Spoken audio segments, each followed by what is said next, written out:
एक पूर्व विधायक की भतीजी ने एक युवक को प्यार का झांसा देते हुए 3.5 साल में कंगाली के दौर पर लाकर खड़ा कर दिया। पैसे मंगवाने के बाद अब युवक दिए गए पैसे वापस पाने और अपनी जान बचाए जाने की फरियाद कर रहा है। पीड़ित युवक ने पुलिस अधीक्षक कार्यालय पहुंचकर इस आशय का एक शिकायती पत्र भी पुलिस अधीक्षक को प्रमाण सहित दिया है। पूरे मामले को लेकर पीड़ित विवेक शुक्ला ने बताया कि लगभग 3.5 साल पहले उसकी मुलाकात एक परिचित के माध्यम से सिरमौर विधानसभा सीट बसपा के विधायक रह चुके राजकुमार उर्मलिया के सगे भाई ब्रजेश उर्मलिया की बेटी आस्था उर्मलिया से हुई थी, जिसके बाद युवक युवती करीब आ गए। इस दौरान दोनों उज्जैन स्थित महाकाल के मंदिर गए और वहां साथ जीने मरने की कस्में भी खाई। इसके बाद युवती एक प्रेमिका की तरह पीड़ित से व्यवहार करने लगी। युवक युवती के बीच चल रहे इस प्रेम प्रसंग में युवती ने bank of Baroda, axis bank सहित HDFC बैंक में खुले युवक के खातों से तकरीबन 25 लाख रुपए कई किस्तों में ट्रांसफर करवाए। साथ ही तकरीबन 50 लाख के महंगे गिफ्ट प्रदेश के बड़े शहरों सहित दिल्ली से मंगवाए। और जब युवती को यह लगने लगा कि युवक कंगाली के दौर पर जा पहुंचा है तो प्रेमिका ने युवक से किनारा करना शुरू कर दिया। पीड़ित द्वारा इस पूरे मामले की शिकायत अमहिया थाना नगर पुलिस अधीक्षक कार्यालय सहित शनिवार को पुलिस कप्तान रीवा से किया है।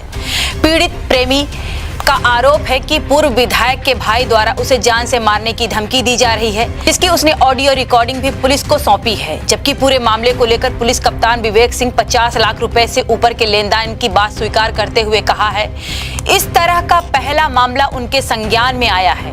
विधिक राय लेने के बाद शिकायती आवेदन पर अपराध पंजीबद्ध किया जाएगा। आज आप यहाँ पे आवेदन देने आए हैं, क्या पूरा मामला है और कैसे धोखाधड़ी हुई?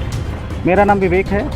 मेरा एक लड़की है आस्था उर्मलिया, जिसके साथ दोस्ती थी और उन्होंने हमसे शादी का प्रस्ताव रखा था, शादी के लिए तैयार थी, जिसके पूरे मैसेज, पूरे एविडेंस सब कुछ है। इसके बाद उन्होंने हमसे झांसा देकर लगभग 22 लाख रुपए अपने अकाउंट पर्सनल में लिया है। लगभग 165 बार में पैसे दिए गए हैं, जिसके ये आपको दिखाना चाहूँगा। ये हिस्ट्री है, ये आप देख सकते हैं। HDFC बैंक से पैसे गए हैं, ये लगभग बड़ौदा से गए हैं, ये आप देख सकते हैं। उनके खाते नंबर हैं और फिर से HDFC करंट अकाउंट से गए हैं पैसे। ये उनके अकाउंट में पैसे दिए गए हैं, लेकिन ऐन वक्त पे उन्होंने धोखा देकर ये धोखाधड़ी की है। इसके अलावा बताना चाहूँगा, उन्होंने हमसे लगभग 3 लाख रुपए से ज़्यादा के कपड़े, जेवरात और आईफोन, डायमंड रिंग के पैसे, सभी के पुख्ता सबूत मैं सबसे पहले बताना चाहूँगा, जो मैं यहाँ बोल रहा हूँ सभी के पुख्ता सबूत हैं। लगभग 512 पेज के एविडेंस CSP कार्यालय में दिए जा चुके हैं।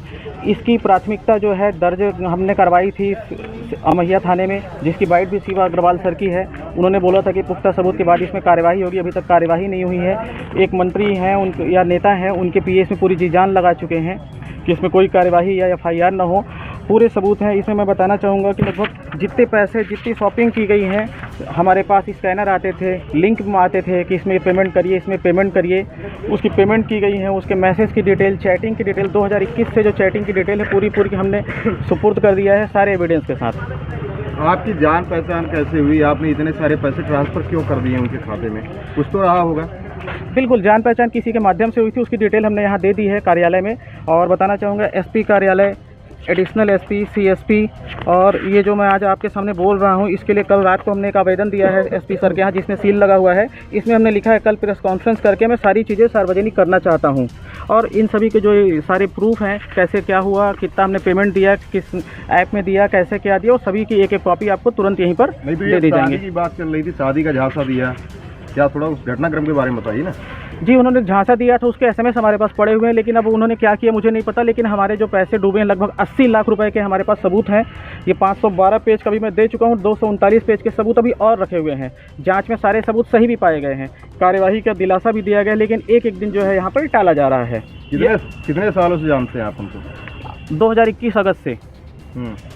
ये आस्था उर्मलिया कौन है और मंत्री के जो भी आप बता रहे हैं नेता है, उनके PA इसमें क्यों इंटरेस्ट ले रहे हैं? इसमें कुछ लोग राजनीतिक षड्यंत्र कर रहे हैं कि किसी को न्याय न मिले, क्योंकि हमेशा हमारे समाज में ऐसा होता गया है कि अभी तक एक लड़की का शोषण लड़के करते हैं तो उन्हें सज़ा दी जाती है, उनके फैमिली को बैठा के बहुत लंबी लंबी सज़ा दी जाती है, हर एक चीज़ किया जाता है। लेकिन यहाँ पहली बार ऐसा है कि एक लड़के का शोषण पूरी प्लानिंग योजनाबद्ध तरीके से किया गया, क्योंकि इन्होंने 2 लाख रुपए तकरीबन अपनी बहनों के अकाउंट में भी डलवाए हैं, जिसके एविडेंस भी इसमें लगे हुए हैं। पूरा एक अच्छे से मतलब सुनियोजित तरीके से। सबसे बड़ी चीज़ है कि सगाई के दिन इन्होंने जब इनकी सगाई चल रही थी लगभग 2 बजे से 5 बजे के बीच में, तो 4:47 पे भी इनका SMS आया हुआ है। परेशान नहीं होना, मैं दिखाना चाह रहा हूँ आपको, अभी दिखा रहा हूँ यहीं पे। ये आस्था और मलिया की पारिवारिक पृष्ठभूमि के बारे में ये देखिए 19 तारीख को सगाई हुई है 3 बजे और 4:47 पे मैसेज आया। 3 बजे से सगाई शुरू हुई। कहाँ सगाई हुई है, किससे सगाई हुई है? इसकी मुझे जानकारी नहीं है। इनका जो गृह क्षेत्र है डभौरा है, रीवा में रहती हैं। ये पूर्व विधायक राजकुमार उर्मलिया की सगी भतीजी हैं। और सबसे बड़ी चीज़, हमारे पास कई धमकी आए हैं। और हाँ, एक इम्पॉर्टेंट चीज़ ये है कि इसमें इनके फादर ने पहले हमें काफ़ी सारी धमकियाँ दी, जान से मारने की, गोली से मारने की। जब मैं नहीं झुका तो 376 या न जाने कौन कौन से मुकदमे में पूरी कोशिश की। जब उसमें सफल नहीं हुए तो इन्होंने हमें क्या पैसे देने के लिए कहा, पैसे देने के लिए। फिर ऐन वक्त पे पैसे देने से मुकर गए। उसकी वॉइस रिकॉर्डिंग भी हमारे पास है। उस रिकॉर्डिंग में वो स्वीकार कर रहे हैं कि हाँ, हमारी बेटी ने पैसे लिया है और हम पैसे देंगे। मैं आपको वो रिकॉर्डिंग यही सुना दे रहा हूँ, एक बार सुना दीजिए।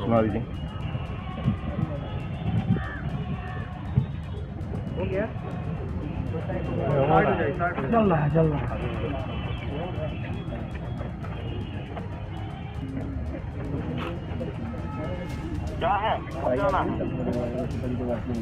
अच्छा, यहाँ पे आवाज़ नहीं है, मैं आपको पर्सनल भेज दूंगा। इसमें स्वीकार कर रहे हैं। ये बताइए कि देश भर में तमाम प्रकार से जो है हनी ट्रैप के बहुत सारे मामले आ रहे हैं, क्या आप इस मामले को हनी ट्रैप से जोड़कर देखते हैं? देखिए, ये बहुत बड़ा मामला है, क्योंकि आजकल हर दिन ये दूसरे तीसरे ऐसी घटनाएं हो रही हैं। लड़कों को बहुत सज़ा मिल रही है, लड़कों के साथ अन्याय हो रहा है, हर दोषी बचकर निकल जा रहा है। लेकिन ये एक ऐसा प्रकरण है जिसमें सारे सबूत जो हैं, हज़ारों पेज के सबूत, वॉइस रिकॉर्डिंग, SMS की डिटेल, चैट की डिटेल, कॉल हिस्ट्री की डिटेल, सगाई के दिन तक वीडियो कॉल, फ़ोन, मैसेज किए गए सगाई के दिन तक, और जो चीज़ें हैं पर्याप्त सबूत यहाँ पर है। लेकिन अभी तक कार्यवाही नहीं मिल रही है, और ये कार्यवाही होनी चाहिए, क्योंकि इससे बहुत सारे लड़कों को आने वाले समय में न्याय मिलेगा। लड़कों की जो उम्मीद है वो भी पुलिस या प्रशासन के साथ खुलकर बात कर सकेंगे, अपनी बात रख सकेंगे। तो क्या ये हनी ट्रैप और एक्सटॉर्शन का मामला है कि नहीं? अब देखिए, ये तो सुनियोजित तरीके से धोखाधड़ी का तो मामला है, लेकिन इसमें क्या धारा लग सकती है, कैसे क्या किया जा सकता है, ये कानून कोर्ट ने इसमें जो है वो इसमें फैसला लेगा। अक्टूबर 2023 में हमने इनको मैसेज भी किया था, अगर कुछ आपको इधर कुछ डाउट हो तो आप हमारे पैसे रिफंड कर दीजिए। तो इन्होंने मैसेज किया है व्हाट्सएप पे कि हम आपके जो पैसे हैं नहीं लौटा सकते, हम शादी ही करना चाहते हैं, इसीलिए लिए हैं। तो हमने कहा था अगर ऐसा जरा सा भी आप कुछ करोगे तो इसका मामला कोर्ट तक जा सकता है। वो भी हमारे पास अभी है, उसकी भी एक कॉपी हम आपको दे देंगे। बार पैसे क्यों दे रहे थे? पैसे ही लगातार, क्योंकि ये सब पैसे इसलिए दे रहे थे कि इन्होंने शुरुआत में ही प्रॉमिस किया था। उज्जैन महाकाल मंदिर में जाके इन्होंने कसमें खाई थी, पूरी तरह से ये बोली थी कि आप ही के साथ रहेंगे। एक अच्छे घर से बिलोंग कर रही थी, अच्छी फैमिली से बिलोंग कर रही थी। तो इंसान को ट्रस्ट तो अपनों पे ही हो जाता है। जिस तरह से बातें प्रेम जाल में फंसाए, क्योंकि इनका जहाँ तक हमें अभी जानकारी मिल रही है, शादी 7 साल पहले से फिक्स थी। उसके बाद भी हमसे बात कर रही थी, सगाई के दिन मैसेज आना, सगाई के 3 दिन पहले मैसेज आना कि आप भोपाल आ जाओ, दिल्ली चलेंगे, 5 दिन के लिए घर में बात कर चुकी हूँ। ये भी मैसेज की कॉपी हमने इसमें लगा रखी। यहाँ जो एक बार फिर से आपसे कहना चाहूँगा, जो चीज़ें बोल रहा हूँ सब कुछ पुख्ता है। आए दिन मिलना जुलना भी लगा रहता था आप लोगों का बीच ठीक, बीच में मुलाकातें होती थी। शारीरिक संबंध भी थे क्या? नहीं, ऐसा कुछ भी नहीं था। ऐसा कुछ होता तो बहुत पहले हमारे ऊपर कई मुकदमे दर्ज हो चुके होते। पहले आप लोग मिले, फिर एकदम से वो लड़की आपको बाईपास करने लगी, क्या वजह मानते हैं? मैंने उसका भी आपको तुरंत यहीं पे रिप्लाई दे दिया इससे पहले ही क्वेश्चन में। चलिए ठीक है, नाम बता दीजिए आपका नाम। अपना? मेरा नाम विवेक शुक्ला। हाँ, हरी भाई।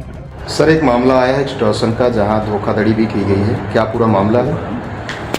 एक्सटॉर्शन का वैसे नहीं बोल सकते। एक फरियादी है विवेक शुक्ला, उनके द्वारा एक शिकायत की गई है कि एक लड़की द्वारा उनसे पैसे वगैरह वो देते रहे लगातार, क्या उनके अकाउंट में भी देते रहे और कुछ गिफ्ट्स वगैरह भी उनको लगातार देते रहे, और आपसी रजामंदी से थे, उनके बीच में बातचीत वगैरह थी।